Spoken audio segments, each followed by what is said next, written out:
Então, muitas das jornadas, da parte de tarde, agradecendo a todos a presença e a disposição que estão a dar e continuarão com certeza a dar a estas jornadas. Como sabem, hoje da parte de tarde, o figurino não será propriamente o da conferência tradicional, mas o da mesa redonda, e para isso, como principais intervenientes, temos entre nós o professor João Duque e o professor Nuno Santos, que polarizarão, digamos assim, o diálogo e o debate. A primeira intervenção caberá ao professor João Duque, a segunda ao professor Nuno Santos.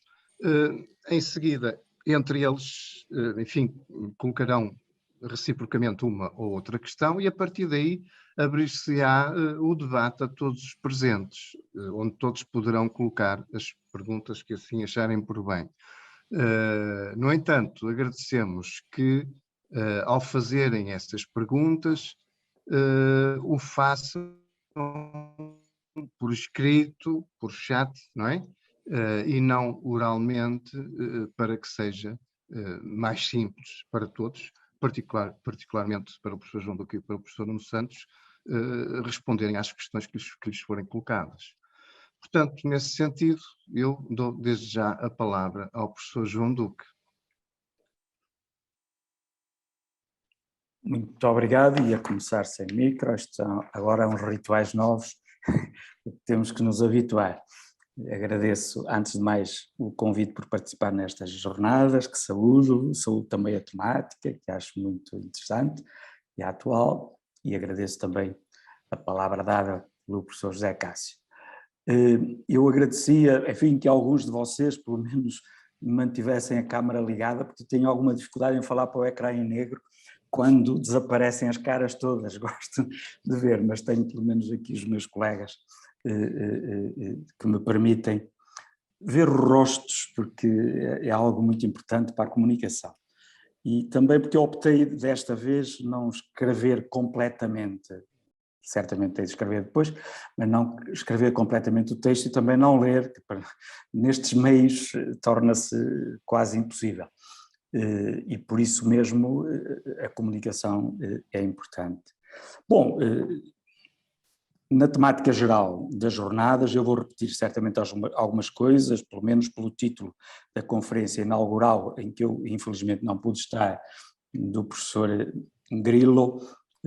Há aqui certamente algumas coisas que vão ser repetidas, depois há em alguns temas mais a seguir também. E eu propus algumas variações sobre a fraternidade, que na prática implica retomar alguns problemas relacionados com o tópico da fraternidade, o conceito de fraternidade também, e apresentar uma espécie de tese, se quisermos, precisamente a partir da Fratelli Tutti, numa interpretação estrita da fraternidade, que depois apresentarei na parte final. Portanto, as variações em si nada terão de novo, a interpretação em rigor também não, mas pode ter a conjugação de uma coisa com a outra.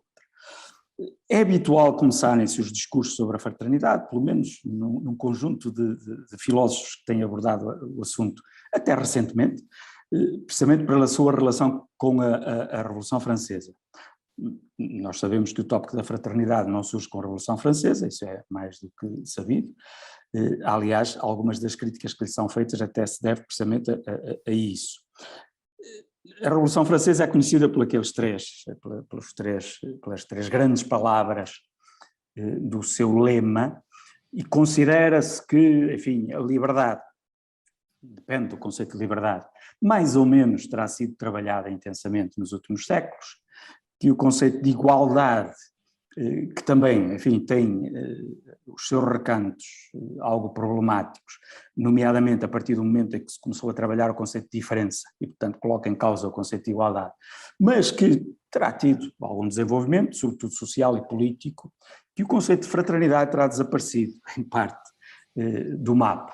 Há quem diga que é porque falta o pai comum, o famoso pai comum, que seria eventualmente Deus da tradição cristã, eventualmente. Como veremos mais à frente, fica no ar a questão de se a referência ao pai comum, primeiro por ser pai comum e depois por ser pai masculino, não levantará ainda mais problemas relativamente à questão da própria fraternidade do que constituí-la. Bom, há um texto muito interessante que eu penso que mais à frente irá ser abordado também, do Jacques Derrida, chamado As Políticas da Amizade, em que ele faz uma crítica bastante forte à utilização da categoria da fraternidade por parte da Revolução Francesa.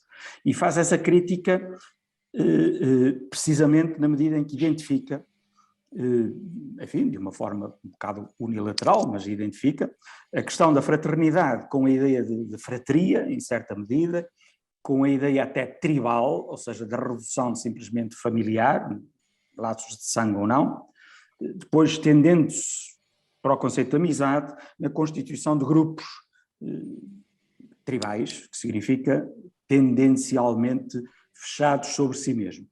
E precisamente em nome disso, para além de, em nome da questão do facto de a fraternidade esquecer a sororidade, como agora se tem discutido a partir precisamente da encíclica, ou seja, ser um nome exageradamente masculino, ele considera muito infeliz a Revolução Francesa ter recorrido ao termo fraternidade. Para além do facto, já agora, de considera ele ser uma categoria de memória cristã e, portanto, em princípio ineficaz depois em contexto republicano. É claro que parece-me, já agora chamo aqui à colação um pequeno texto publicado em italiano, em francês, não foi publicado no original, do Jean-Luc Nancy, em que ele coloca em questão esta posição algo radical de Derrida, mas o que me parece do Derrida, na interpretação da fraternidade como tribalismo, e como tribalismo machista, ainda por cima, é uma consideração pouco universalista da ideia de fraternidade, que é precisamente aquilo que pretende a encíclica Fratelli Tutti, ou seja, abordar um conceito universalista de fraternidade, diríamos da forma mais simples, seria dizer todos os humanos são irmãos, irmãs. A encíclica em si não anula o facto de se poder abordar na perspectiva feminina, embora isso pudesse ter outras repercussões. Eu diria que na tradição franciscana, que aliás aparece na encíclica frequentemente, até se estenderia isto à irmã natureza, enfim, à irmã água, ao irmão lobo, etc., ou seja, aos animais também. Isso seria, enfim, um outro tópico, mas o horizonte é sempre o horizonte da universalidade. É a partir deste horizonte da universalidade que eu começo, por assim dizer, a minha crítica. Crítica, enfim, passo a expressão, a minha análise crítica, da qual espero tirar alguma coisa. Porque, de facto, uma ideia universalista de fraternidade pode pecar logo à partida por demasiada abstração. Há primeiro uma ideia, aliás, penso que o professor Grilo terá abordado isso na primeira conferência, uma ideia muito idealista, passo, enfim, a repetição, de fraternidade, idealístico-romântica, por um lado, mas idealista no sentido também de abstração e da ausência de conteúdo, diríamos assim, para a própria categoria de fraternidade.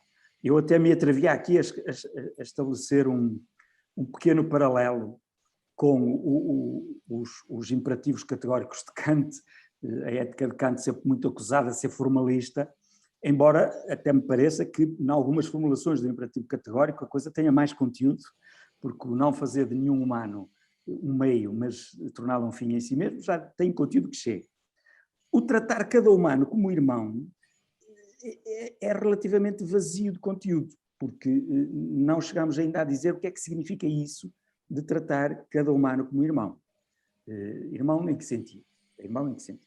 E aqui fica um certo vazio da ideia universal de fraternidade, que depois, enfim, pode ter todas as aplicações do ideal romântico de todos sermos irmãos, mas não sabermos bem o que é que significa, afinal de contas, a relação entre os irmãos para depois aplicarmos à tal fraternidade. O que é que identifica uma relação de irmãos que a distingue de uma relação de não-irmãos, eventualmente? Uma relação até entre humanos que pudesse ser não fraterna, não de irmãos. Claro que depois nos idealismos românticos que a relação entre irmãos é uma relação sempre muito positiva, muito amorosa, quando, enfim, não sei se temos recursos reais para defender isso. E uma relação não fraterna seria o contrário disso. Não sei em que medida podemos tirar essas ilações. É precisamente com isto que eu vou jogar. Claro que há uma primeira tentativa de dar um conteúdo, e este seria o segundo passo, de dar um conteúdo à relação fraterna. Essa tentativa situa a relação fraterna num tipo de relação interhumana em que a dimensão, diríamos, ética da relação interhumana atinge o nível da gratuidade. Ou seja, as obrigações, entre aspas, as obrigações da relação entre irmãos, em rigor, não são obrigatórias.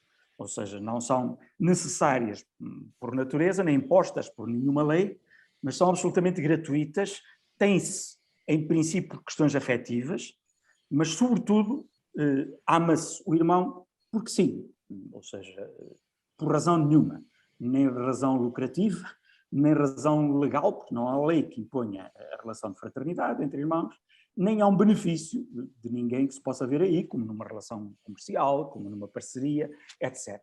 Portanto, é o horizonte, diríamos, da gratuidade das relações, que legitimamente é transferível para a relação entre qualquer ser humano, seja em que estatuto for, e nesse sentido é legítimo aplicar a nomenclatura de relação fraterna a todo tipo de relação entre os seres humanos que se baseia na gratuidade.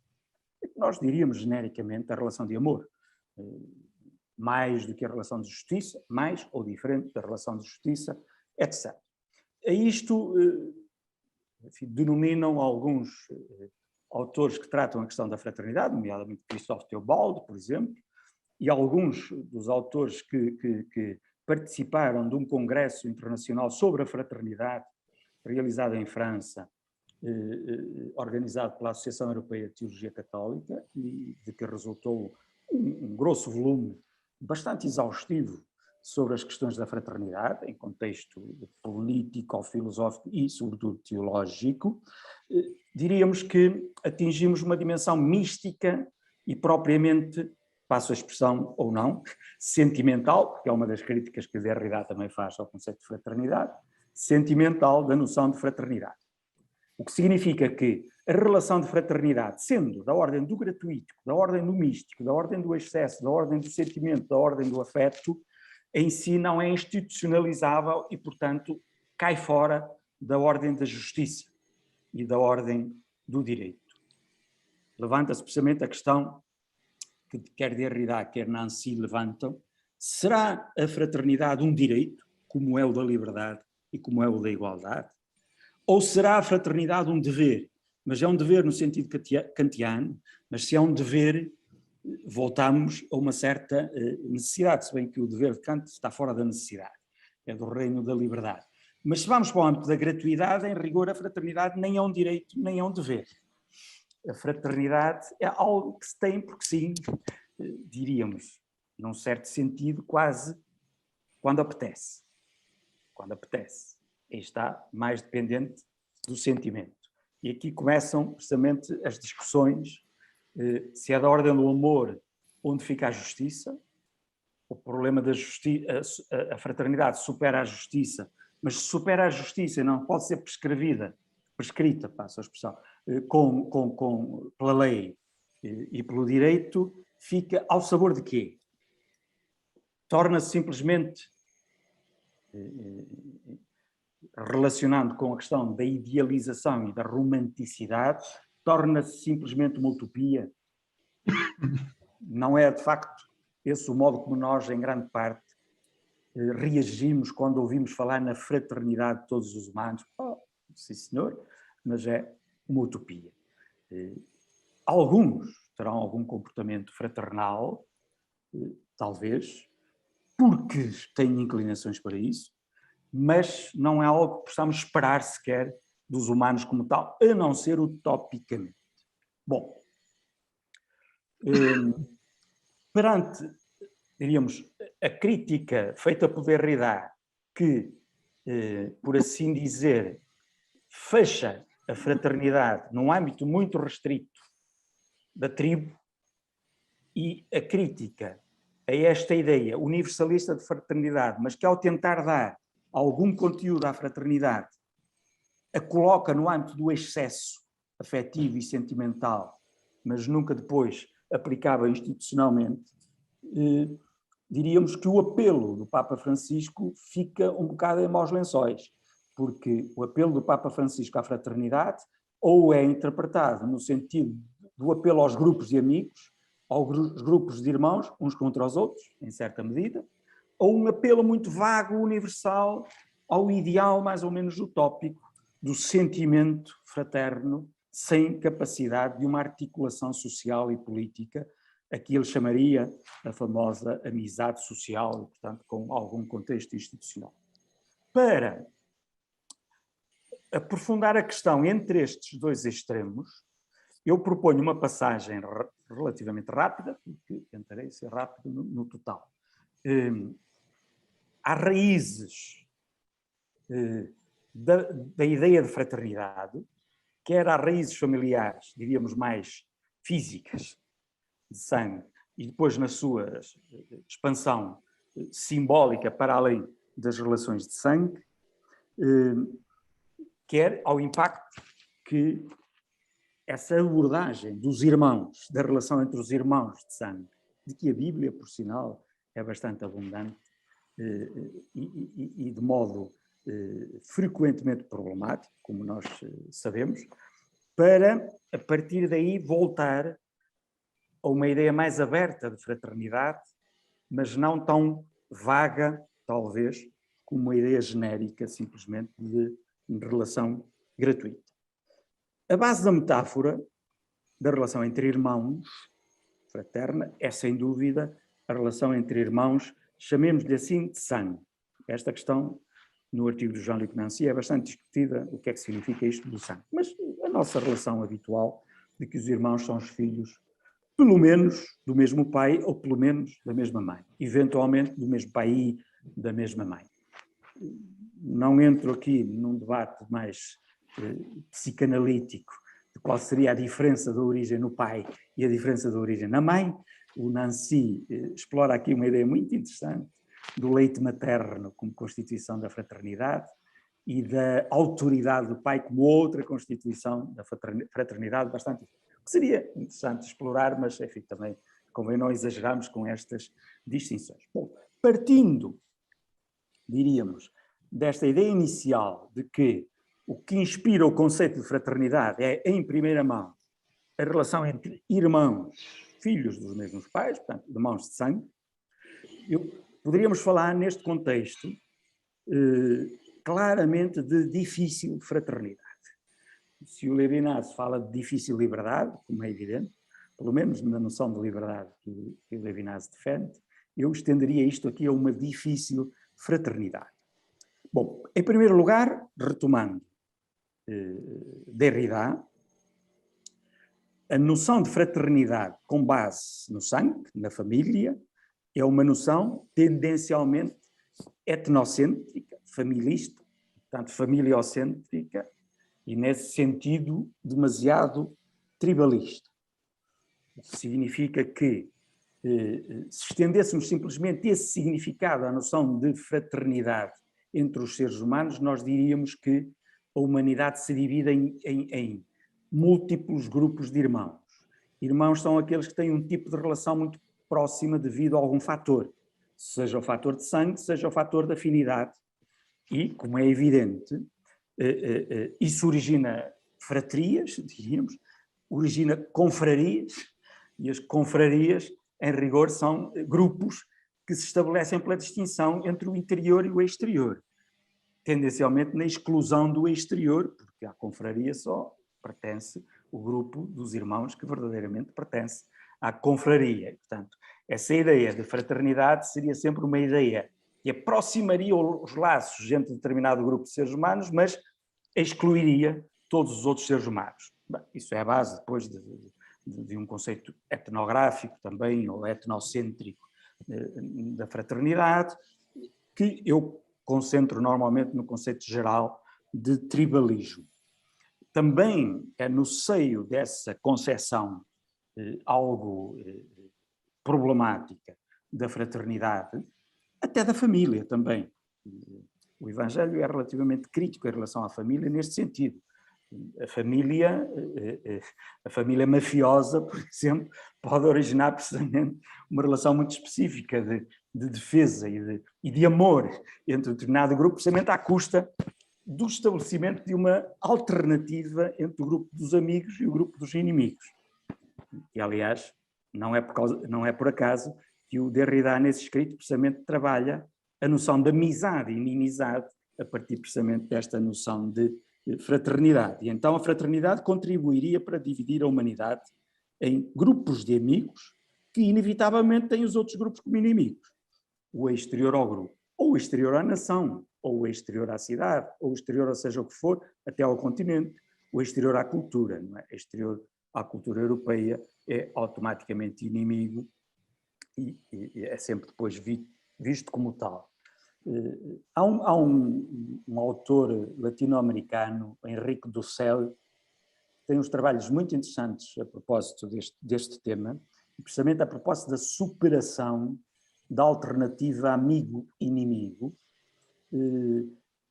precisamente em ligação com a questão da fraternidade, o que leva a concluir que é mais eficaz para a leitura universal da relação humana do ponto de vista dos direitos humanos incondicionais, a noção de solidariedade do que a noção de fraternidade.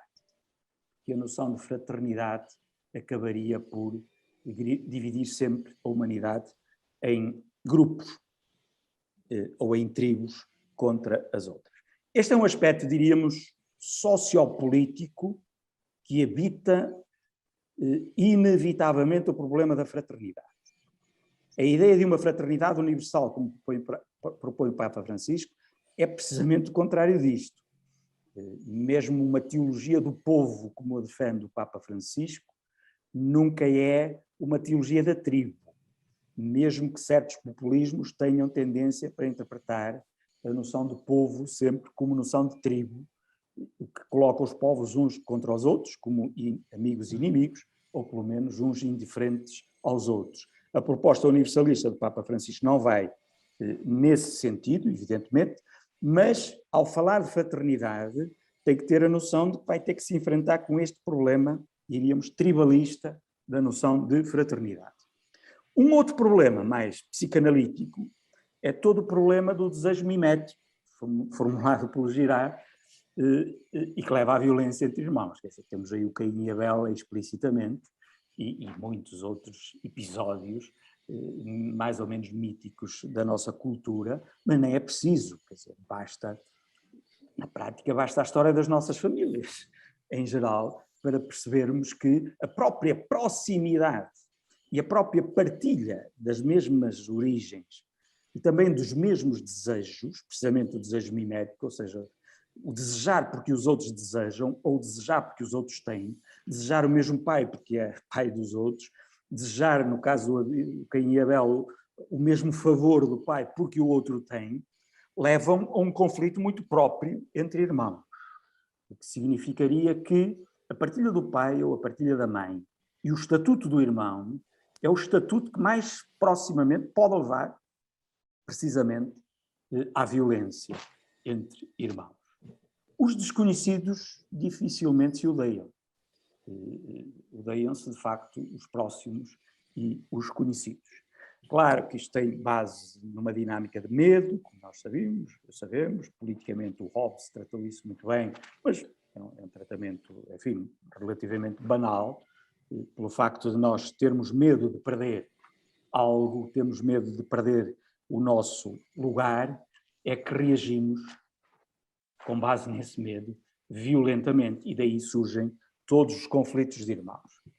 Escrituristicamente, isso é mais do que documentado. Há uns trabalhos muito interessantes do professor Wenan de Lovaina sobre esta questão dos irmãos, das relações de irmãos na escritura. Há um trabalho muito interessante de um teólogo italiano, Giovanni Cesare Pagazzi, sobre a relação fraterna, precisamente com base no medo ou a superação desse medo, e depois há trabalhos de uma Isabella Guanzini, a partir de Lacan, no âmbito mais da teologia e psicanálise, sobre estes aspectos do desejo e aquilo a que o desejo pode levar. Um reverso deste medo, eu diria um reverso positivo da fraternidade, e essa vai ser a base de que eu vou partir depois para a parte final, é precisamente porque, na medida em que um irmão, possuindo um irmão, não sendo filho único, possuindo um irmão, tem que abdicar da totalidade, tem que abdicar de ocupar o terreno todo, tem que dividir parte da sua existência, tem que dividir o seu lugar ao sol, como diria o Pascal, não é? Com outro, pelo menos com outro, e eventualmente com vários outros. Essa experiência que de facto pode levar a toda a dinâmica do ressentimento, toda a dinâmica da violência, pode levar, por outro lado, à dinâmica de nos reconhecermos no nosso limite, ou seja, de reconhecermos que a nossa existência só é possível na medida em que demos lugar a outro. Claro que há dois modos de dar lugar a outro, e esta será a chave. Diríamos que o episódio de Caim e Abel, sem entrarmos em exegese, temos aí o José Carlos Carvalho provavelmente a ouvir, ele depois que analise, mas não, este é um dos episódios mais tratados na escritura, a questão do Caim e do Abel. Evidentemente que nós podemos aceitar dar lugar a outro simplesmente dividindo os espaços. E, portanto, diríamos numa espécie de possível indiferença de um a outro, cada um ocupa os seus espaços e não nos aproximamos, que é um conceito que eu vou utilizar a seguir, o conceito da proximidade, não nos aproximamos nem nos cruzamos, no sentido de potencialmente podemos ocupar o mesmo espaço. Isso seria, se quisermos, a fraternidade na indiferença. Claro que ninguém gostaria de chamar a isto fraternidade, mas seria uma possibilidade, ou seja, aceitarmos que não somos únicos no mundo, mas que temos o nosso espaço e no nosso espaço somos únicos. Na prática vai dar ao mesmo. Ou seja, somos absolutos. Simplesmente respeitamos que haja outros absolutos, mas outros absolutos em relação aos quais temos que ser indiferentes, na medida em que não nos dizem respeito. Como sabemos, o modelo da relação fraterna do episódio Caim e Abel não é esse. Em vez da indiferença, exige-se o cuidado. A relação fraterna, se não pode ser uma relação de indiferença, ou se torna numa relação de conflito pela posse do mesmo, ou então torna-se radicalmente no seu inverso, que é uma relação de responsabilidade de um pelo outro. Onde está o teu irmão? Serei eu, por acaso, o responsável pelo meu irmão? Precisamente. E aí se situaria o núcleo do conteúdo da relação fraterna. Uma relação fraterna entre dois humanos, ou entre um humano e um não humano, é a relação através da qual alguém assume responsabilidade por algo. Em função de quê? Poderemos manter a noção de gratuidade, diríamos. Porque sim. Mas um porque sim que depois terá que ter alguma articulação de algum modo, mesmo institucional, ou seja, há uma espécie de obrigação. A obrigação ética que no caso do episódio de Caim e Abel está na pergunta, na interpelação, diríamos. Deus, a consciência, a ética, interpela e por isso exige, nesse sentido, não é uma obrigação aleatória, simplesmente sentimental, exige a responsabilidade pelo irmão. É o único núcleo onde eu encontraria um conteúdo para a fraternidade universal que não é simplesmente tribalista, porque não é em função de laços, seja do que for, mas também não é simplesmente abstrata, mas tem um conteúdo muito específico, que é o conteúdo da responsabilidade pelo outro concreto. E então eu passaria para a última parte, que é, a partir precisamente da parábola, melhor, a partir da encíclica e dentro da encíclica da famosa parábola do samaritano, sem estar a explorá-la, muito menos exegeticamente, mas interpretando muito, muito com base no pequeno texto do Paul Ricoeur, citado pelo Papa Francisco, o próximo e o sócio, identificando aqui aquilo que o Ricoeur chama o evento da proximidade. O evento da proximidade não é necessariamente uma proximidade simplesmente física, está bem? Mas também não pode descurar por completo a proximidade física. O evento da proximidade é, antes de tudo, uma proximidade que supera a indiferença.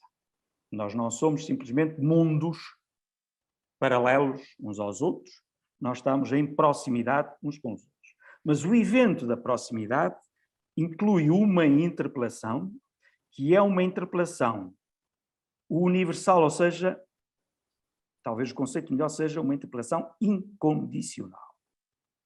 As condições de tribo, de pertença, samaritano, judeu, levita, etc., as condições de pertença são aqui superadas. O estar na estrada, fora de qualquer pertença, o estar ainda na margem da estrada, fora de qualquer pertença, exclui a pertença a determinado grupo, a tribo, como condição da fraternidade, ou seja, como condição do evento de proximidade. Diríamos, o evento de proximidade dá-se sempre que um humano, incondicionalmente, para além de qualquer pertença, consegue superar em relação a outro humano a dinâmica da violência, a dinâmica das identificações e simplesmente assume a responsabilidade por outro, porque sim, independentemente de qualquer condição. Diríamos, cegamente num certo sentido. Eu colocaria aqui, evidentemente, a metáfora do rosto nu do Levinas, como é evidente. Ou seja, o rosto nu precisamente por isso.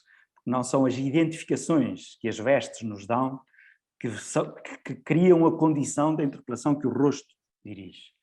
É o rosto simplesmente pelo facto de ser um rosto humano.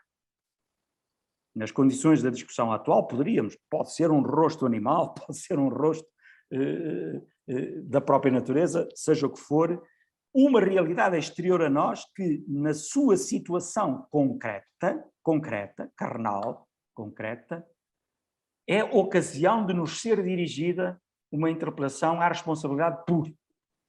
Essa condição carnal, concreta, é precisamente a condição da vulnerabilidade.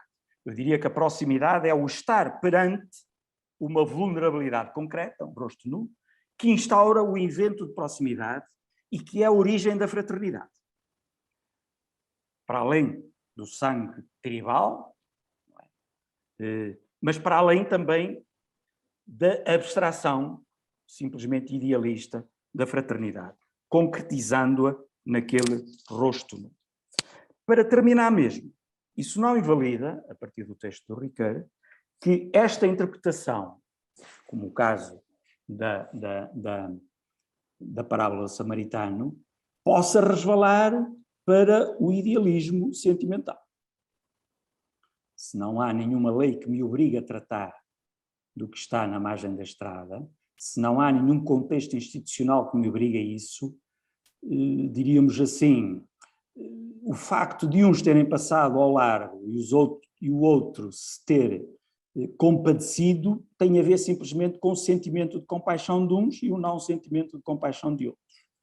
E permaneceríamos sempre na terra da vontade, diríamos, de um excesso de sentido, como lhe chamam Nancy, nunca enquadrável institucionalmente. Voltando ao texto do Ricoeur, como é possível, que esta é sempre a dinâmica de toda a filosofia do Ricoeur, como é possível relacionar este excesso de sentido presente na mística da fraternidade com a organização sociopolítica que possa dar corpo institucional à prática da fraternidade.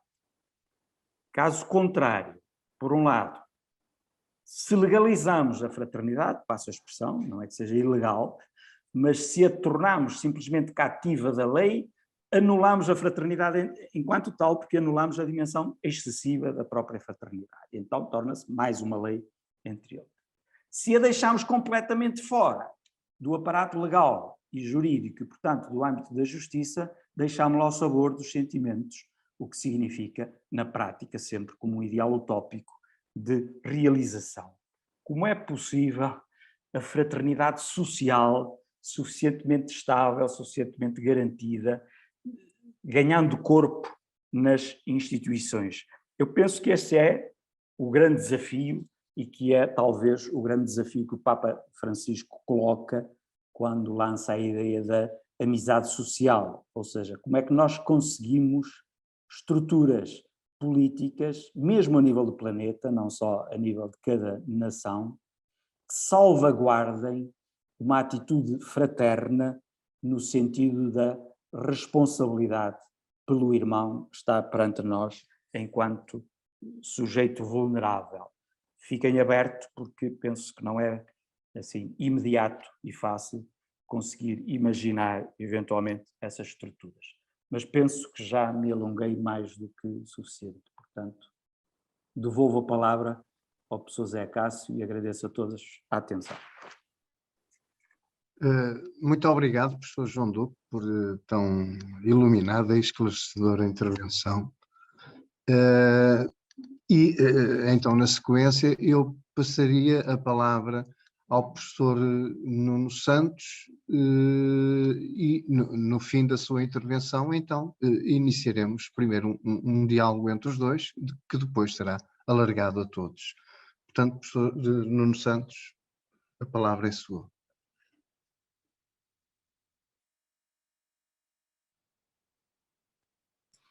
Boa tarde a todos, não sei se me estão a ouvir agora. De facto, começo por saudar, obviamente, os nossos bispos, os professores, os alunos. Este é, de facto, o primeiro ato de fé, não vemos praticamente ninguém e, portanto, num contexto de jornadas de teologia, este é um ato de fé que se pode ter e a certeza que certamente muitos estão a acompanhar estas jornadas, têm sido até agora, pelo menos, tão interessantes. De facto, tivemos o privilégio de ouvir o professor André Grilo esta manhã, mesmo naqueles contextos de algum barulho, com o contexto em que ele se encontrava, mas com uma profundidade muito interessante, e obviamente também sou o Dr. João Duque pela conferência que fez, o enquadrar aqui um conjunto de perspectivas que são sempre, ajudam profundamente a olhar para esta Fratelli Tutti. E, de facto, para mim também é um gosto partilhar esta mesa redonda digital com alguém com tanta sabedoria, que eu me habituei sempre a ver com essa consideração como professor, com a responsabilidade também que tem e a missão que tem na Universidade Católica, sobretudo no Polo de Braga, mas não só. Agradeço, obviamente, o convite da Universidade e a moderação do professor José Carlos. A minha primeira nota é uma declaração de interesse, é que eu tenho 2 irmãos e uma irmã, isso vale o que vale, mas para um contexto de fraternidade ajuda, porventura, a reenquadrar aquilo que me vai ser pedido agora para falar. E o facto de ter sido pároco, sou sacerdote, o facto de ter sido pároco de 15 comunidades ao longo de cerca de 10 anos, também me permitiu experienciar encontros e desencontros, sobretudo numa dimensão mais comunitária, no sentido mais prático disto que nós vamos aqui abordando de uma forma teórico-prática. E, portanto, essa experiência também me ajudou, inclusive a tomar decisões que hoje me acompanham na missão que tenho, que é como reitor do seminário, onde essa questão comunitária e fraterna também é considerada. Eu pedi agora para partilhar aqui um bocadinho da tela, espero conseguir. Isto às vezes a tecnologia não nos deixa, mas eu penso que vamos conseguir. E penso que isto está a funcionar. Então, nós temos aqui um cenário quase de rede, de pensar que hoje vivemos num mundo também com muitas relações virtuais. E o que é que isso significa? Ou pelo menos com muitas interações, permitam-me esta correção, com muitas interações virtuais. E o que é que isso desafia também este tema? Inclusive estas jornadas estão a ser feitas exatamente dessa forma. Se há uns 5 ou 6 anos nos dissessem que as jornadas de teologia da faculdade iriam ser neste modelo, provavelmente não iríamos acreditar, pelo menos assim, tão claramente. O que me foi pedido foi para falar da cultura do encontro, a partir de uma ideia de encontros performativos. O que é que isso significa, como é que nós podemos olhar para esses encontros performativos, um bocadinho com o fundamento da fraternidade. Aqui o fundamento terá que ser bem enquadrado. Pronto. E eu iria começar por uma frase que para mim é bastante importante, que é uma frase que nos aparece, bem, começo por dizer a frase: a sociedade cada vez mais globalizada torna-nos vizinhos, mas não nos faz irmãos. Ela aparece, obviamente, citada na Fratelli Tutti, no número 12, mas, portanto, que saiu, como sabemos, a 3 de outubro de 2020, mas ela foi escrita 11 anos antes, pelo Papa Bento XVI, na Caritas in Veritate, concretamente em 2009. E é uma frase, para mim, que me faz pensar o contexto e os desafios, ou seja, uma sociedade que nós habitamos, não podemos pensar noutra sociedade senão a nossa, neste momento, e a teologia também se faz nesse contexto concreto, dessa realidade que nos pertence, que nos é dada como encarnação, também como privilégio, como possibilidade de habitar e de vivermos, de celebrarmos o humano e a nossa humanidade e a nossa divindade. Torna-nos vizinhos, de facto, cada vez mais globais, parece que estamos mais próximos uns dos outros, mas isso não é suficiente nem garante que sejamos irmãos, ou que porventura sejamos de facto capazes dessas relações mais profundas. De facto, não é a questão da fraternidade, não é tanto uma questão de distância física ou mesmo virtual, é mais uma questão de relação. E o Papa, nesta Fratelli Tutti, insiste no 251, no número 251, insiste um bocadinho na ideia que é preciso fazer crescer uma cultura de encontros, ou de encontro, melhor, cultura de encontro, que supera as dialéticas que nos colocam um contra o outro. E nós fazemos seguramente muito dessa experiência também nas nossas comunidades, mas também nas nossas famílias. Esta fraternidade idealizada, como há pouco escutávamos, muitas vezes não passa disso, é demasiado idealizada e pouco real e concreta. Nós precisamos de enfrentar a realidade tal como ela nos surge e, efetivamente, nós percebemos que há muito encontro, mas também há muito desencontro. E o Papa desafia-nos permanentemente, também obviamente pelo Evangelho, que já é esse desafio, a fazer crescer uma cultura de encontro. E diz mais adiante, no número 217, que é preciso gerar processos de encontro. E aqui parece-me que começa algo de novo, que é o encontro não está garantido, é preciso gerar processos de encontro. É qualquer coisa como uma tarefa, uma missão que nos é confiada, mas que precisamos de realizar. Aqui a ver se a minha parte tecnológica não falha. Então, somos feitos de encontro, eu diria somos feitos de encontro e desencontro, e no princípio é a relação. O que é que nós pretendemos dizer quando dizemos encontro? É apenas uma relação entre duas pessoas, mais pessoas? O que é que distingue um encontro de outros encontros? Nós temos encontros formais, profissionais, pastorais. O que é que distingue um encontro de outro encontro? De facto, o Buber fala muito nesta ideia da relação, obviamente.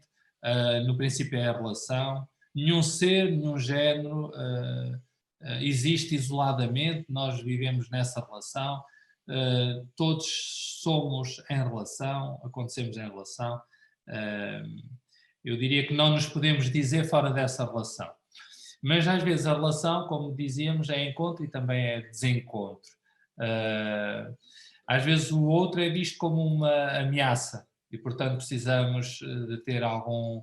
Às vezes olhamos para o outro como uma ameaça. É um dom, mas nem sempre é fácil olharmos para o outro como um dom.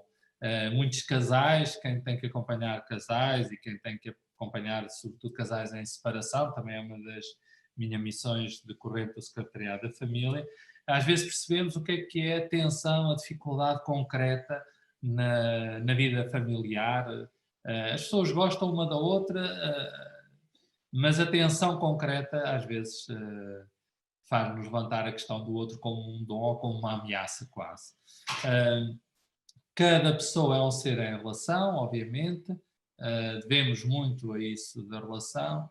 Há uma certa reciprocidade da relação, mas a fraternidade, como já vimos, inclusive esta manhã, não se baseia, nem se exclui, nem se esgota nessa reciprocidade. Se nós pensássemos, talvez às vezes isso nos ajude, se nós pensássemos, e Granados, um autor que fazia-nos introduzir um bocadinho essa reflexão, que é quando uma pessoa é privada de relações e quando o nosso existir deixa de contar com relações, dizia Granados que somos um mero fantasma de nós mesmos.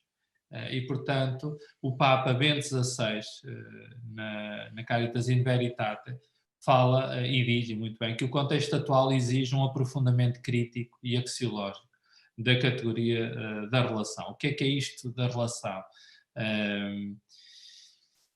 Não se pode ficar apenas nas ciências sociais, apesar do contributo que é bastante. A teologia tem que também ter uma palavra neste capítulo, não podendo prescindir das outras ciências. Mas, de facto, há aqui um desafio, sempre inacabado, obviamente, mas de repensarmos esta categoria de relação. Há ainda, dentro deste pensamento, obviamente, muito de Martin Buber, há uma necessidade, ainda se calhar muito teórica, dita assim, mas é a passagem do ser-se com ao ser-se entre. Pode parecer uma coisa muito, muito banal ou até muito simples, mas nós existimos mais neste entre do que no com. Este ênfase ao entre como lugar em que o eu e o tu se encontram, no fundo. Porque o que é que acontece muitas vezes na relação? O eu, no fundo, confronta-se com um tu e acabam por tomar partido e de confronto. E este meio, este entre, convoca-nos para alguma, se calhar, negociação, para uma partilha, para o ceder, para o escutar. Este espírito sinodal também tem esta dimensão da escuta, de escutar até ao fim, não de nos escutarmos só a nós, mas escutar o outro, perceber que o outro há de ter um ponto de vista, mesmo que não seja o meu, há de ter um ponto de vista, e portanto é aqui uma superação destes territórios do eu, não ficar no território do eu, não ficar no território do tu, e tentar aqui um entre que possa ser lugar de diálogo, possa ser lugar sobretudo de encontro, uma espécie de fronteira de contacto que permite essa proximidade. Claro que cada relação, e aqui Baltazar pode nos ajudar, cada pessoa, se quisermos, e cada relação é sempre um mistério. E, portanto, há pessoas que se encaixam perfeitamente nessa relação com uma certa profundidade e há comunidades, há pessoas, há circunstâncias em que não há essa capacidade de encaixe. Não é que as pessoas sejam más ou boas, há aqui fatores para além do ser bom ou ser má pessoa. E às vezes os pormenores, na fraternidade, eu acho, e na comunhão, depois já falámos também muito de manhã dessa relação das palavras fraternidade e comunhão, há aqui uma relação muito grande, mas também há aqui uma dimensão de mistério. Quando nós olhamos para o outro sem mistério, ou quando olhamos para a relação sem mistério, tudo fica muito à superfície. E por isso também há uma capacidade, diria, de respeito pelo outro, de dimensão mais profunda. O cristianismo, se quisermos, e voltamos ainda em Bento XVI, à sua primeira encíclica, em 2005, Deus Caritas Est, em que ele diz logo no número 1 que no início do ser cristão não há uma decisão ética ou uma grande ideia, mas o encontro com um acontecimento, com uma pessoa.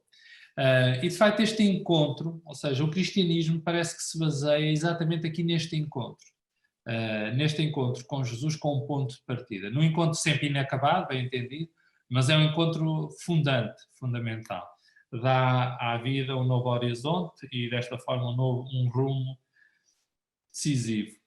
E isto é que faz, diria, alguma diferença, se quisermos, na capacidade que temos hoje mesmo como mensagem de promover este encontro, de criar condições para que este encontro seja relido.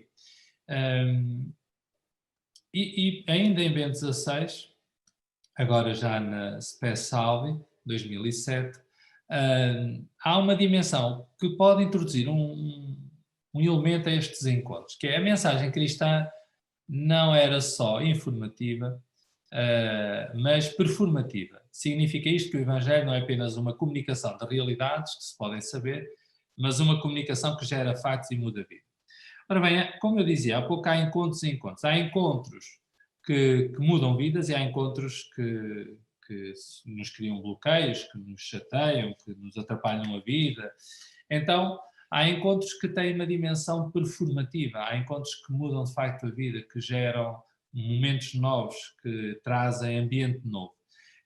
E o Evangelho procura deixar algumas indicações, obviamente, a partir de Jesus, e não só, mas algumas indicações, alguns cenários em que o encontro foi gerador de vida. Já vimos hoje que Caim e Abel é exatamente um encontro que não gera vida, pelo menos de uma certa medida, e portanto não basta os laços de sangue. Se quisermos, nós podemos ver algumas dificuldades nesta fraternidade, é que, permitam-me agora esta divagação, quase nota de rodapé, famílias hoje cada vez com filhos, com menos filhos. A experiência da fraternidade em casa não existe mesmo até como confronto, ou seja, como confronto e como superação do confronto, ou seja, estamos habituados a pensar de uma maneira e temos gente a aplaudir. A questão de não estarmos preparados para o encontro, para o confronto, para as ideias diferentes, para perdermos no diálogo, para termos que negociar, e essa falta de confronto tem consequências.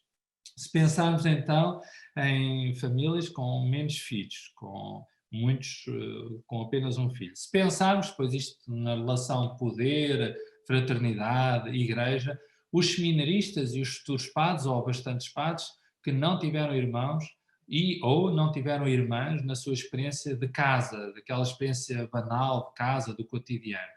É mais uma marca também, até para o papel da mulher, não estou a dizer que é exclusivamente, não é isso que vai determinar, antes pelo contrário, mas é mais uma marca que acontece.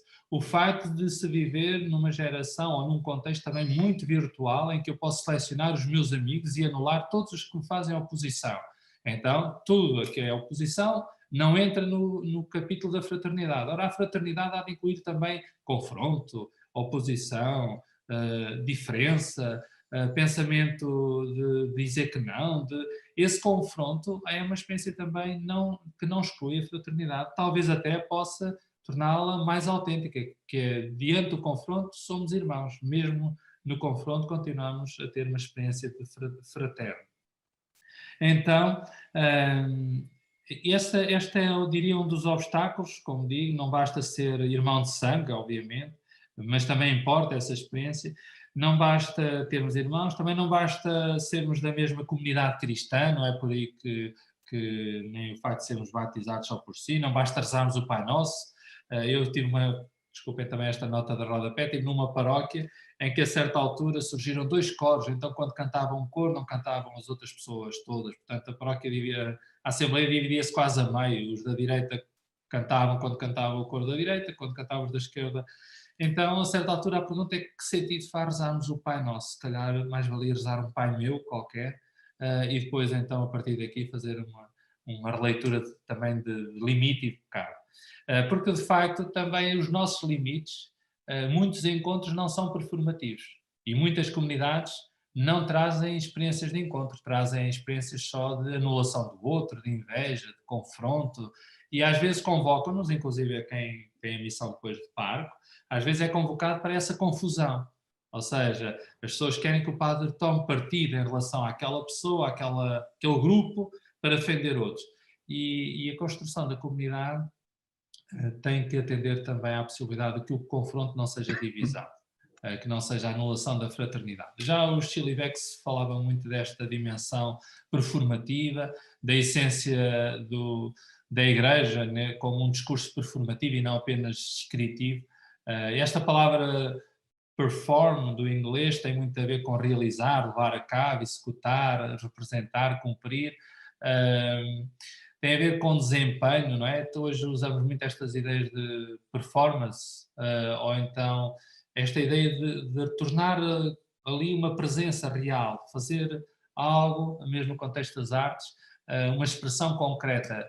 Hoje de manhã, uma das frases que me ficou do André Gril, do professor André Gril, que me fez pensar um pouco na sua formulação, é que ele dizia que nós não podíamos entrar na igreja como num teatro, como se recorda. E eu diria, de facto, essa faz toda a diferença. Entrar numa igreja como se fosse num teatro, num cinema, ou mesmo num concerto, e fazer essa experiência como quem assiste ou como quem tem um lugar reservado, como nos acontece em algumas comunidades. Eu penso que hoje quase não, mas em muitas comunidades havia lugares reservados, as pessoas sentavam-se naquele lugar, ninguém se podia sentar nesse lugar. Portanto, a experiência da comunhão também embate com esses elementos concretos. Nós podemos agora, numa parte mais final, e penso que isso já introduz o dia de amanhã, que é construir a fraternidade ao estilo de Jesus. O que é que significa esta construção da fraternidade ao estilo de Jesus? Nós poderíamos fazer muitas referências, não vou fazer. Eu ficaria no Evangelho de São João, no capítulo 13, que todos nós sabemos que é o contexto da última ceia. E às vezes eu penso mesmo no que é que nós falámos hoje. O que é que a fraternidade acrescenta entre igualdade, entre, por um lado, a liberdade? O que é que a fraternidade é um dever, como punha aí muito bem esta questão agora o professor João Duque. É, por um lado, um dever, é uma responsabilidade nossa, é um direito. O que é que a fraternidade traz? Não sei, a imagem que se calhar que vou usar é muito banal, mas centremos-nos numa refeição. Uma coisa é não ter alimento, é ter fome realmente, é querer me sentar à mesa e não ter nada para comer. Então eu poderia reclamar um conjunto de direitos, a sociedade, eu deveria ter direito a um prato de sopa, toda a gente no mundo deveria ter direito a uma refeição. Mas por outro lado, eu é que vou escolher essa refeição, eu decido o que é que vou comer, então já é outro tipo de patamar, ou então eu responsabilizo-me por levar essa refeição a outros também como obrigação. Então, não ter alimento ou ter um alimento e relacionar-me com ele. E eu acho que a fraternidade acrescenta a tudo isto o sabor, ou seja, a fraternidade, talvez isto seja banal, o que eu esteja a dizer, mas faz a diferença no pormenor, ou seja, dá sabor àquela refeição. Não basta ter a refeição, é preciso que aquela refeição tenha um sabor. Nas bodas de Caná, que aquele vinho seja um vinho bom, não apenas um vinho banal. Não seja apenas uma comunidade que se reúne com um conjunto de pessoas à volta de uma Eucaristia, por exemplo, mas que depois não cria relações profundas. Há aqui qualquer coisa de arder o coração, do caminho de Emaús também. Há qualquer coisa de não nos arder o coração. Então a fraternidade ao estilo de Jesus, eu acho que nos introduz nesse específico, nessa diferença, se quisermos. Obviamente que nós não podemos encontrar outro senão na última ceia o lava-pés, o que isso significa de acolhimento, o que significa de um Deus a lavar os pés à humanidade, o que significa de uma humanidade que se deixa lavar também nos seus pés, como aquele que é acolhido. E a frase que acompanha este gesto, que marca, pelo menos para mim, esta passagem, é que vos ameis uns aos outros, assim como eu vos amei. Que vos ameis uns aos outros como eu vos amei. Este como tem muita referência. Não é cada um de nós, mas é o amor de Deus por nós, concretizado, não o amor teórico, abstrato, uma coisa longe, não, uma coisa muito concreta, lavar os pés aos irmãos. O Papa, pelo menos a mim, desafia muitas vezes a encontros concretos. Há uns anos, eu estava a pensar um bocadinho da questão da pastoral juvenil e li uma entrevista do Papa do Papa Francisco, que dizia o seguinte: em vez de falarem dos jovens, falem com eles. E eu que já estava ali a organizar um conjunto de pensamentos, estruturar um conjunto de ideias, pensei, calma, deixa-me ir falar com alguns miúdos, com alguns jovens e adolescentes, para perceber o que é que eles pensam sobre estas matérias. E confesso-vos que fui surpreendido. Muito daquilo que eu depois escrevi, ou do que tive que falar, foi profundamente alterado por este momento de escuta. Por isso esta dimensão sinodal de escuta, de ponto de partida, como uma escuta humilde, uma escuta que desconstrói preconceitos, ela também é importante nesta dimensão de fraternidade, porque a fraternidade não é só entre iguais. É como é que as crianças, por exemplo, numa comunidade, se sentem elementos dessa comunidade acolhidos como irmãos. Crianças, pequeninos, como é que numa comunidade se consegue fazer, como numa família, como é que eles se sentem membros ativos dessa comunidade? E nós temos procurado depois concretizar isso, agora não vou entrar nesses pormenores, depois nas perguntas se quisermos podemos falar de coisas mais concretas, mas parte daqui, como Jesus fez, como Jesus amou, nós podemos encontrar essa dimensão do como, que vos ameis uns aos outros como eu vos amei. O modo de Jesus é um critério, é uma referência. É a referência do amor, do modo como nos podemos amar uns aos outros. E depois ele conclui mais à frente que é por isso que todos conhecerão que sois os meus discípulos, se vos amares uns aos outros. Há aqui uma dimensão de contacto, também que falámos de Jesus neste lava-pés, há aqui uma dimensão de proximidade, de contacto, objetivamente de presença, ou seja, Jesus contacta com as pessoas. Não é possível falar de fraternidade sem contacto, só distância. Mesmo os meios virtuais, eles podem ser, apesar de tudo, oportunidades, mas não se pode, as relações não podem ser exclusivamente mediadas pelo virtual. Elas precisam do real, do concreto, ainda que muito virtual também traga de real.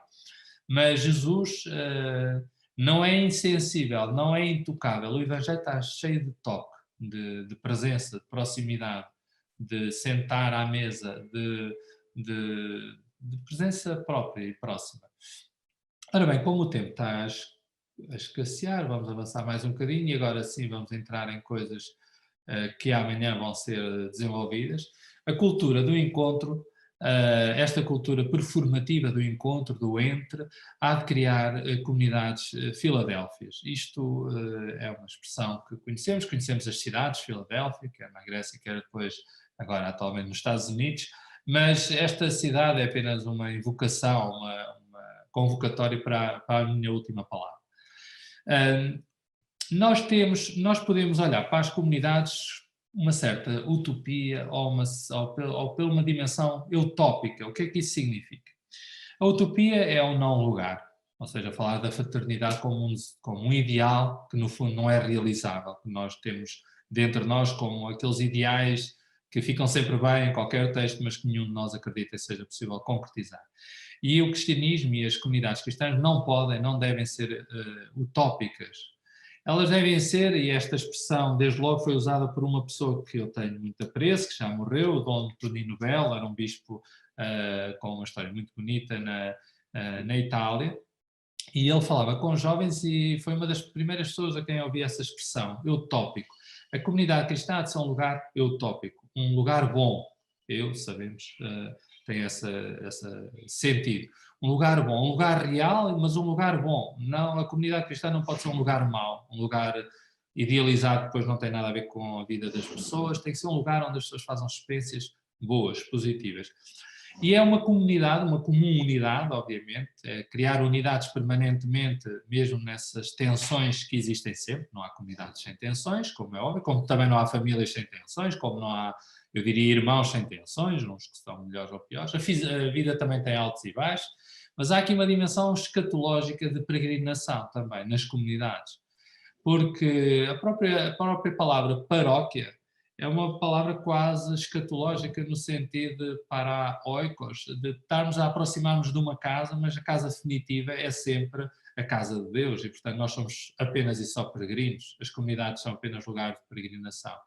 E, portanto, como comunidade, e isso penso que depois, ainda que possa parecer teórico, depois é feito coisas muito concretas e práticas, a comunidade há de ser um lugar de construção filadélfica, se quisermos. Filo, já sabemos, amigo, pressupõe alguma reciprocidade. Adelphos tem a ver com esta dimensão de fraternidade, de irmãos, portanto uma comunidade de irmãos e amigos, ou de amigos e de irmãos, e isso significa que mesmo quando nós não somos amigos de todos, porque isso também tem uma densidade, nós devemos procurar, e aí estamos outra vez no contexto do dever, devemos procurar criar condições para a fraternidade, para criarmos uma comunidade de irmãos, nas suas diferenças, nas suas tensões, mas no encontro. E o primeiro grande encontro, pelo menos para mim, o primeiro grande encontro é com Jesus. Não há outra maneira de começar a história e de deixar que as pessoas façam essa experiência sempre, para que nós não sejamos confronto uns contra os outros, mas sejamos todos centrados ou recolocados a partir de uma base maior. E para mim a fraternidade, se quisermos depois, a comunidade, ela parte de um encontro pessoal com Cristo, mas ela desemboca sempre numa dimensão relacional. Ou seja, uma comunidade é também uma comunidade de encontro com o Senhor, mas depois de encontro com os irmãos, onde nós fazemos essa experiência de irmãos.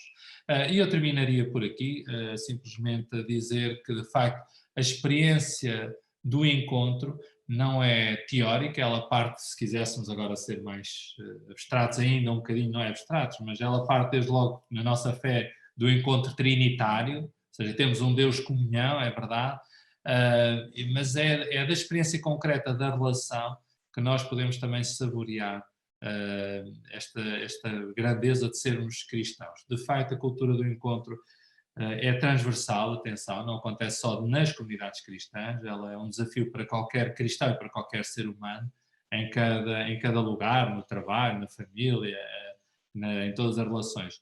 Eu acho é que o desafio enorme é que os encontros tenham peso, tenham densidade, tenham tempo, não é precisar do tempo todo, mas tenham tempo. E termino com uma experiência, eu tive uma experiência em Roma com o Papa, que me surpreendeu e o qual eu próprio não lidei bem com ela, porque ele convocou, e com isso termino, ele convocou os estudantes de Roma, é habitual, acho eu, todos os anos eu costumo fazer esse encontro. Então juntaram-se lá para aí uns 5, 6 mil estudantes, essencialmente padres, fomos para aí 2 horas antes, aquele percurso que já sabemos. O Papa entra, estamos aquele tempo todo, o Papa entra, fala 5 minutos, acho que nem fala tanto, e depois diz qualquer coisa como: gostava de cumprimentar todos os presentes. E eu pensei, vim eu tão cedo, com tanto trabalho que eu tenho, vim eu tão cedo para aqui, para ouvir o Papa a dizer umas coisas que fossem desafiadoras, importantes para nós, estudantes, e o que ele quer é cumprimentar cada um de nós. E confesso que não tive paciência para ficar à espera que ele cumprimentasse as 5 mil pessoas. Mas isto é uma atitude concreta de quem prescinde de um discurso para fazer um encontro. E eu acho que na igreja nós queixamos muito às vezes de não ser possível esse encontro, há muito trabalho, mesmo nas comunidades, com professores, mas às vezes há gestos que fazem a diferença. E eu ainda não estou à altura, diria, de compreender esse gesto naquela hora do Papa e às vezes concretizar gestos como esses. Obrigado.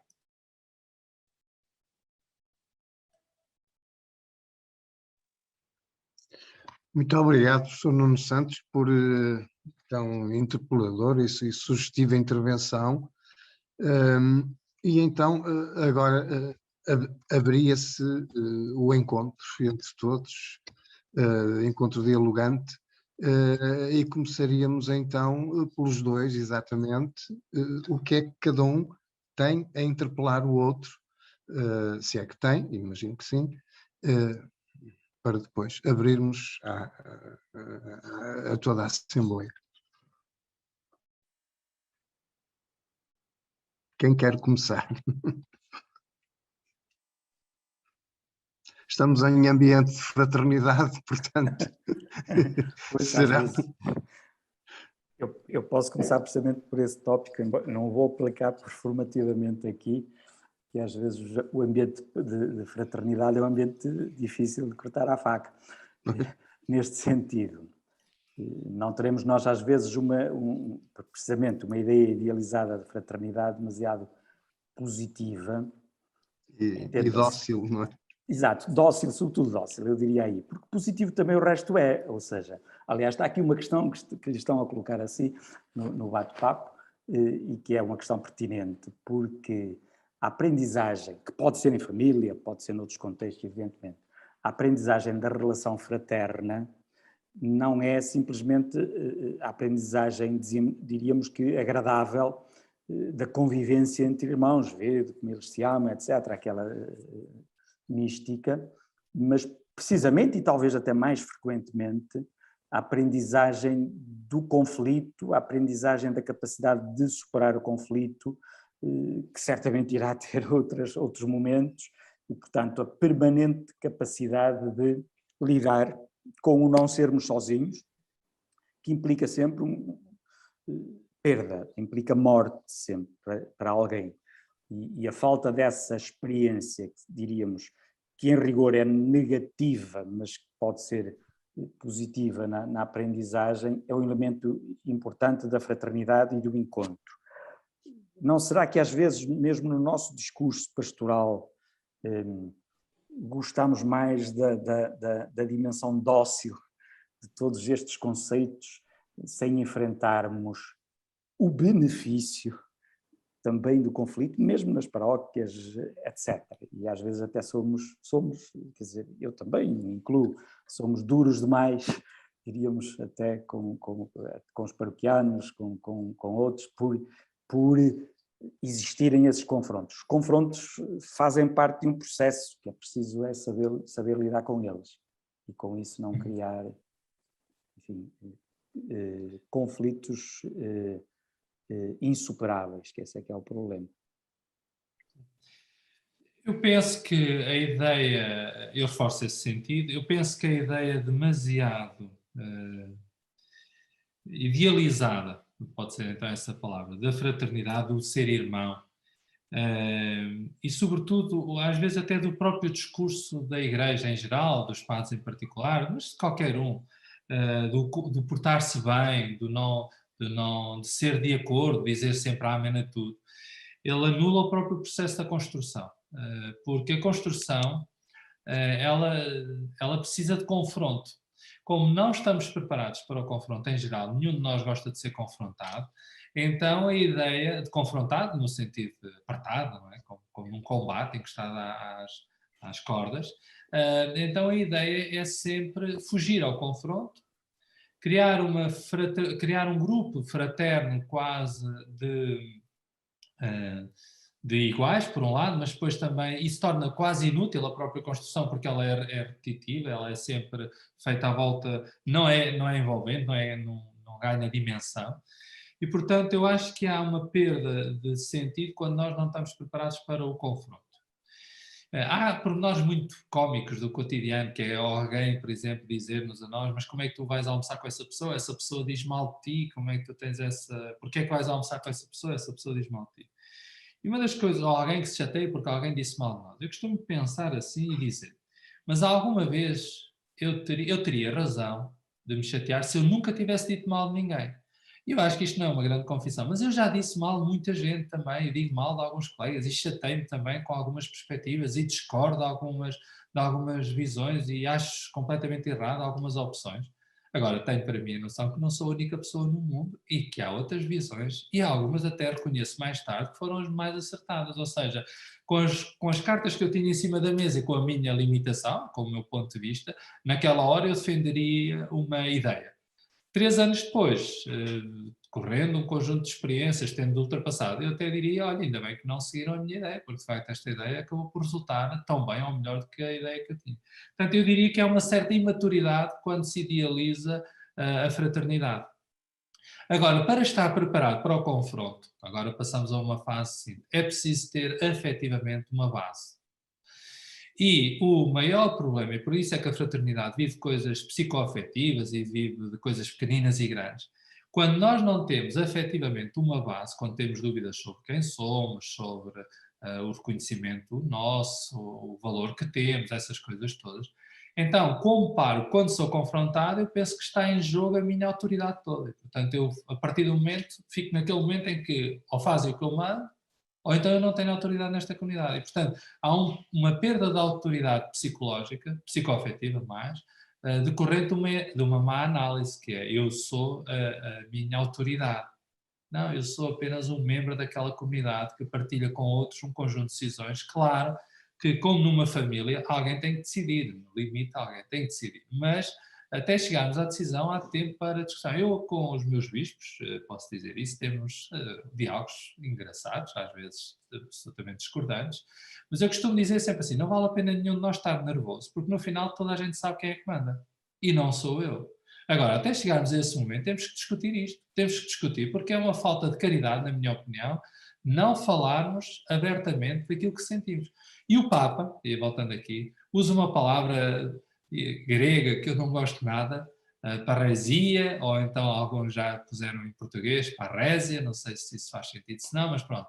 Usa uma palavra que me destoa completamente no meu ouvido, confesso, mas que é exatamente isso, falar com abertura, com verdade, E o maior erro da fraternidade é de facto esse adocicar da relação, que depois não só não ajuda a construir, como às vezes até é falso, ou seja, até parecendo que é um caminho certo, acaba por ser o caminho mais frágil, porque acaba por ser o caminho de uma certa falsidade. No fundo não somos irmãos, nem nos cuidamos como irmãos, tentamos é não dizer nada que ofenda o outro, ao ponto de vivermos assim de uma certa harmonia. Portanto, eu acho que a fraternidade precisa de confronto, mas precisa depois de estrutura afetiva para aceitar esse confronto, não como um ataque, mas como uma discussão, de construção de uma comunidade, como diria, escatológica, a caminho, de uma comunidade que não tem aqui morada permanente, somos apenas peregrinos de algo muito maior. Muito bem. Vamos então abrir agora o diálogo, digamos assim, ou transformar o diálogo em triálogo e por aí fora. Para ser mais prático, eu vou ler aqui a primeira questão que se dirige ao Padre Nuno Santos. Padre Nuno Santos, pela sua experiência de vida e de reitor de seminário, partindo da sua partilha de que os seminaristas sem irmãos podem ter um percurso mais exigente na sua formação de futuros padres, como podem aprender a praticar as relações com os outros, com a ternura, o acolhimento, o cuidar das feridas e dores de cada paroquiano? Como fazer para termos párocos mais papás de todos, com relações mais profundas com cada um? Eu acho que uma parte desta questão acabou de ser respondida, mas mesmo assim tem a palavra então. Eu gostava de ser otimista, eu até sou um rapaz muito otimista, sou uma pessoa muito, sempre com um espírito muito positivo, mas eu diria que há marcas que deixam marcas, há situações que deixam marcas. Não era o facto de termos irmãos que nos tornariam mais cuidadores, não é. Mas o facto de não termos irmãos cria-nos desafios novos, isso para mim é claro. O facto de não termos famílias como suporte afetivo, como base, ou seja, eu tenho a sorte de ter uma família onde posso regressar a casa, como eu costumo dizer, eu tenho um espaço onde regresso efetivamente, tenho um conjunto de irmãos e, portanto, eu tenho essa sorte. Não é suficiente, mas o facto de ter é um privilégio, é um dom que não posso deixar de agradecer, como é óbvio. Não garante tudo, mas ajuda. O facto de ter irmãs, neste caso só tenho uma irmã, mas o facto de viver numa família onde as mulheres têm um papel, onde não há grande stress com os papéis das mulheres, não há lutas, guerras, cada um assume os seus papéis, a construção da casa é feita tanto por homens como por mulheres, não, sem isso, não coloca em mim, coloca-me naturalmente diante de uma realidade que é homens e mulheres têm os mesmos desafios, homens e mulheres podem ajudar a construir a comunidade de igual modo. Há papéis diferentes, não há dramas com isso, não há dramas com essa questão, fazer bem o papel que cada um de nós pode fazer. Agora, como desafiar os jovens seminaristas? Eles vão também responder a uma sociedade que é como eles não saem de outra sociedade, eles são o resultado da sociedade. Portanto, eles vão responder a um tema em que outros colegas deles também têm essas experiências e, portanto, também o facto de terem essa experiência pode-lhes dar capacidade de ajudar outros a viver essa experiência, por exemplo, da separação dos pais. São aspectos menos positivos, mas depois podem ser ajudas para eles também entender realidades que eu, por exemplo, não posso falar com a mesma propriedade. Para isso, eu acho que era preciso fazer um caminho, e os seminários, em parte sim, em parte não têm essa capacidade, um caminho também não apenas da fraternidade vivida no próprio espaço do seminário, e esse era um espaço onde se poderia fazer experiência de relações, mas onde seria necessário fazer também experiência de confronto, construído e de forma forte, mas também experiências, eu diria, isto precisa de uma componente também psicológica. Há muitos grupos, movimentos, permitem alguns encontros onde estas dimensões são trabalhadas.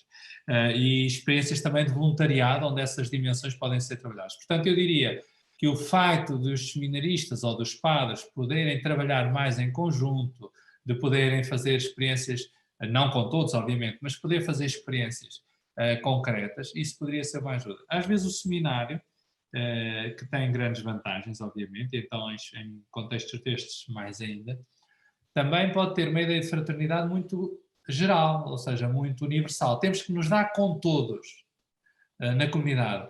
E eu não comentando muito, eu acho que Jesus se deu com todos, mas alguns chamou assim uns nomes pouco simpáticos, aos fariseus, mesmo ao Herodes, não era assim, nem sempre eram só nomes simpáticos, Jesus dizia. Portanto, temos que aprender a viver nesse desafio. Eu diria um bocadinho por aqui, que é essa dimensão. É possível fazer isso, mas é preciso trabalhar essas dimensões. A fraternidade também se cuida, também se trabalha, também se ensaia.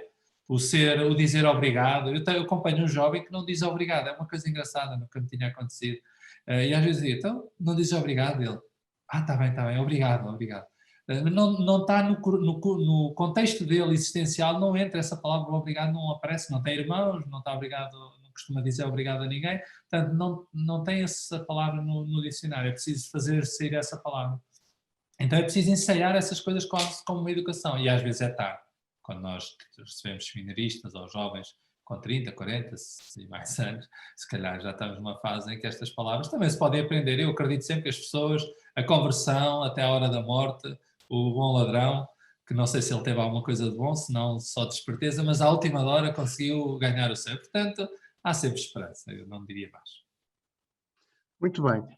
Outra questão que não é dirigida para nenhum em particular e que eu sugeria talvez que o professor João Duque pudesse responder.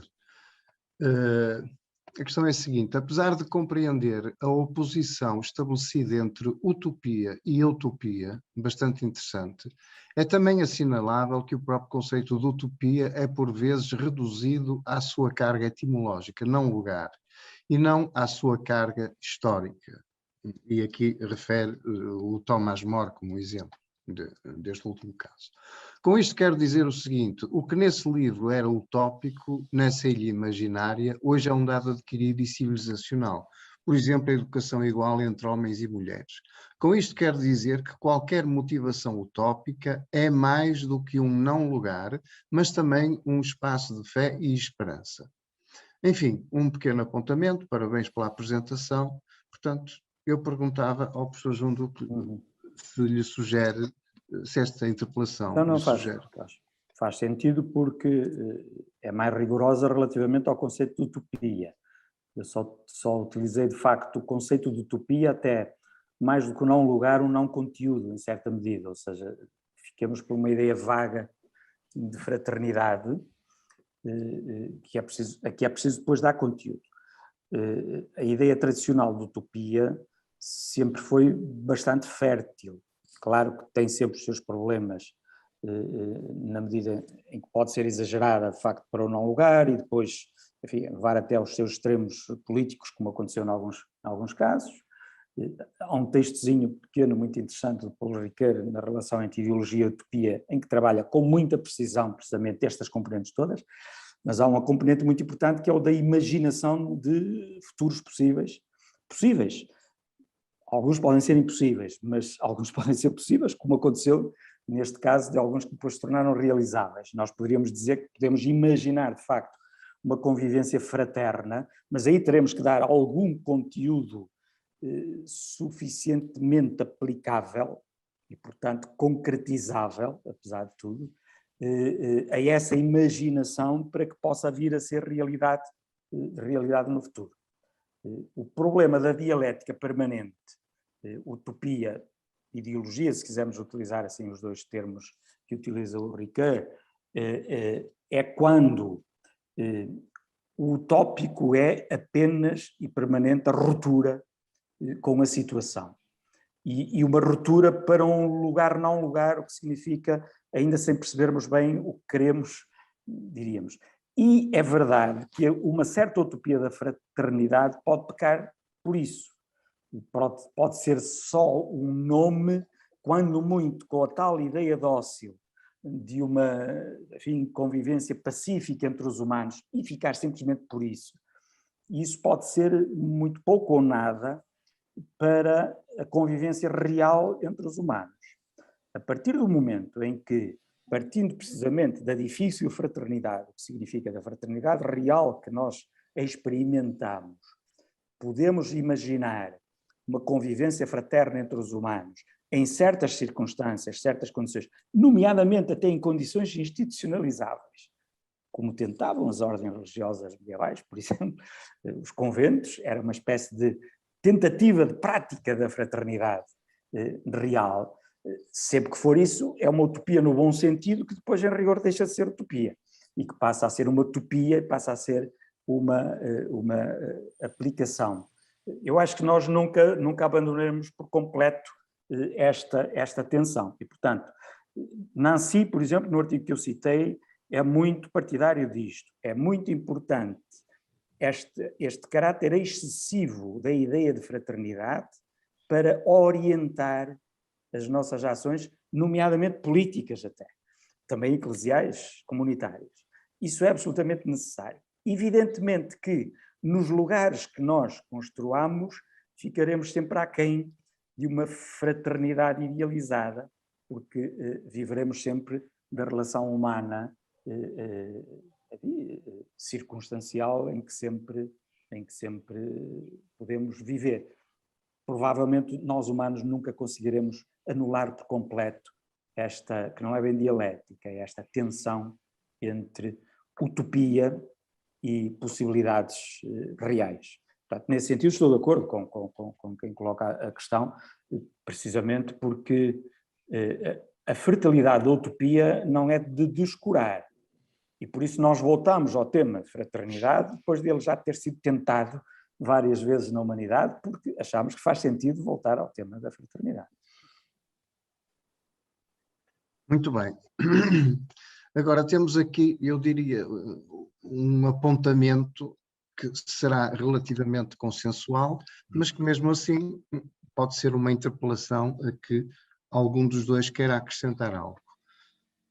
Para além de comunidade, uma paróquia tem de ser comunidade de grupos, uma unidade na diversidade e saber acolher os muito diferentes na sua diversidade.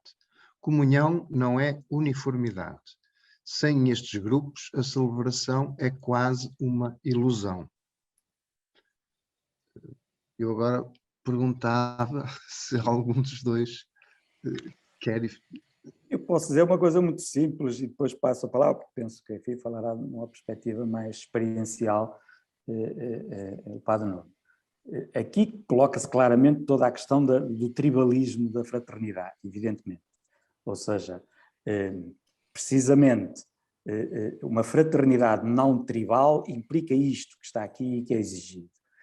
Não é só o problema das ilhas individuais para que nós temos tendência atualmente, mas o ressurgir das ilhas grupais, que criam tribos, no fim de contas. Se a fraternidade fosse entendida como confraria, no mau sentido do termo, que eu aprecio muito as confrarias, mas confraria no sentido da criação de grupos fechados, uns perante os outros, ou até uns contra os outros, e, portanto, irmãos são os que pertencem ao grupo, e os irmãos depois do outro grupo e os irmãos do outro grupo, nós constituiríamos comunidades constituídas por grupos de irmãos, mas que em rigor a convivência de fraternidade entre os grupos não se estabeleceria. Ora, essa é uma das exigências fortes em qualquer comunidade que hoje tem de facto tendência para ser comunidade de comunidades. Provavelmente sempre teve. O problema é que nós tínhamos estruturas, diríamos, mais uniformes e que permitia comportamentos mais uniformes. Nesse sentido, não tínhamos tanta percepção da diversidade dos grupos. Agora, é preciso evitar que o ideal de fraternidade fique confinado ao interior de cada grupo. Era a única coisa que me ofereceria a dizer. Padre Nuno Santos, quer acrescentar algo? Há aqui duas partes desta afirmação. Uma da qual eu diria que concordo e a outra que não discordo, mas não me sinto ainda confortável com a expressão. A primeira que eu concordo é a questão da diversidade. A comunidade vive da diversidade, ponto final. Quer dizer, no grupo dos 12 não havia um igual e há lugar para todos. E, portanto, a comunidade é o lugar dessa diversidade e a comunhão é possível na diversidade. Talvez até essa distância da diversidade permite uma comunhão e, portanto, eu diria que quanto a isso, sim, a comunhão não é uniformidade, os grupos vivem dessa diversidade. Aonde é que eu tenho dificuldades e continuo a ter e não tenho uma resposta? Portanto, é um desconforto, diria. É com a expressão comunidade de comunidades. Eu já ouvi tantas vezes essa expressão que tenho para mim que há qualquer coisa que não encaixa perfeitamente na expressão. Não sei bem o quê, mas vou introduzir aqui algumas dúvidas. Parece quase, quanto à comunidade, a comunidade que se reúne, a comunidade que celebra, não tenho dúvidas sobre essa expressão, ou seja, a comunidade que se reúne à volta da Eucaristia, a paróquia como uma comunidade mais estável, mais móvel, mais da mobilidade, no contexto da mobilidade, não tenho grandes dúvidas. Agora, a comunidade de comunidades talvez esteja a deixar de fora, talvez, os individuais, as pessoas que não têm uma relação a um grupo, uma pessoa que não seja catequista, que não faça parte dos ministros da palavra, da comunhão, que não faça parte de nenhuma estrutura social, uma pessoa, parece quase que o ideal da comunidade é só juntar as pequenas comunidades.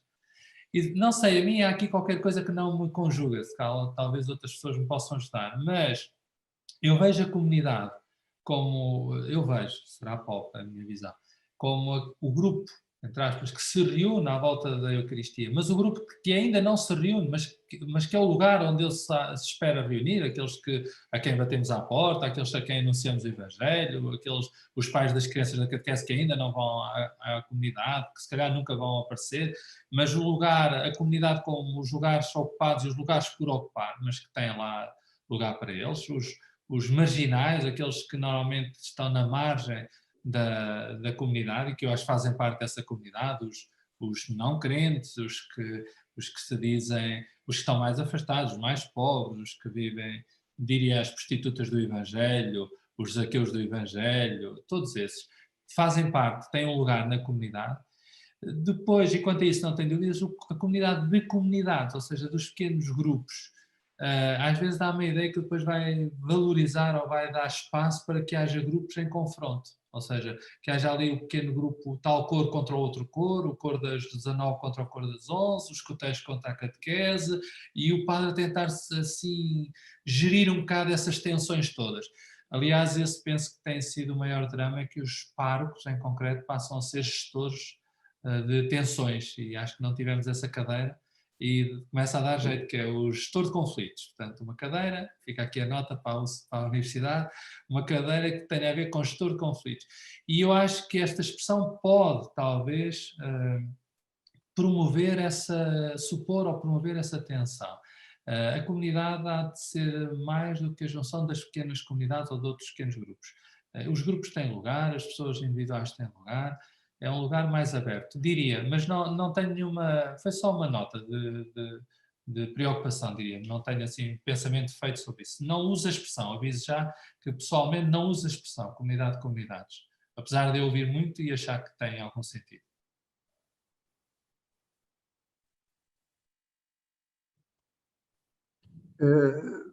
Só uma última frase que está aqui, e agora é mesmo para terminar, e creio que este é mesmo um apontamento, talvez sem resposta. Julgo que deverá ter a ver com família de famílias, em que todos têm as suas famílias. Não sei. Enfim. É uma hipótese.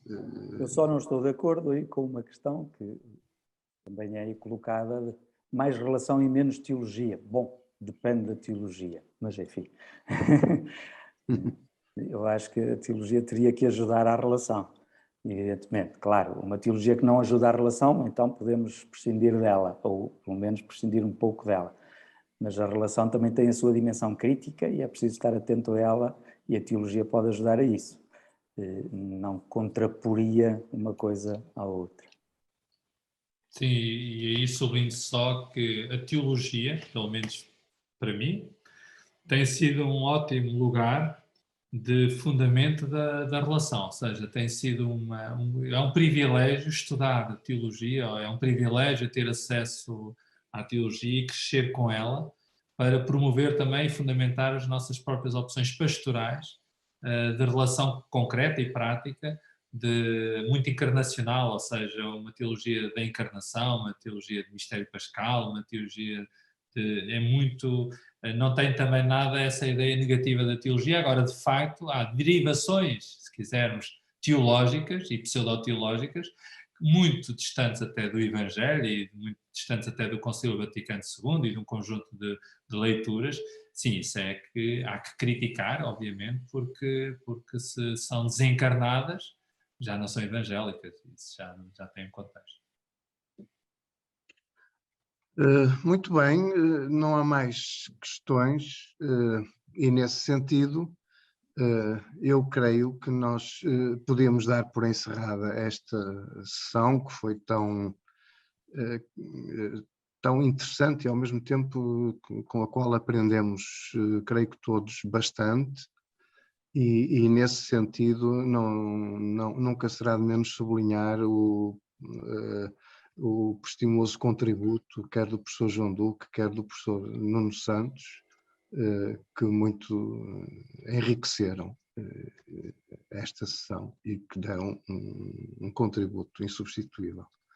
E pronto, eu desejo um resto de boa tarde a todos e cá nos encontraremos amanhã às 10 horas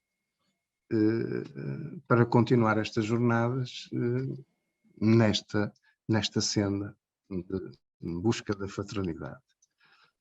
Então, uma boa tarde para todos e muito obrigado. Muito obrigado também. Boa tarde. Obrigado a todos também. Obrigado. Obrigado. Ao professor João Duque, também Obrigado. ao professor Nuno, e a gente depois encontra-se, está bom? Não é só a fraternidade, não é? Pensada e refletida é também feita em encontro, está bom? Exato. Muito bem, e muito obrigado pela partilha. Ok. Boa tarde.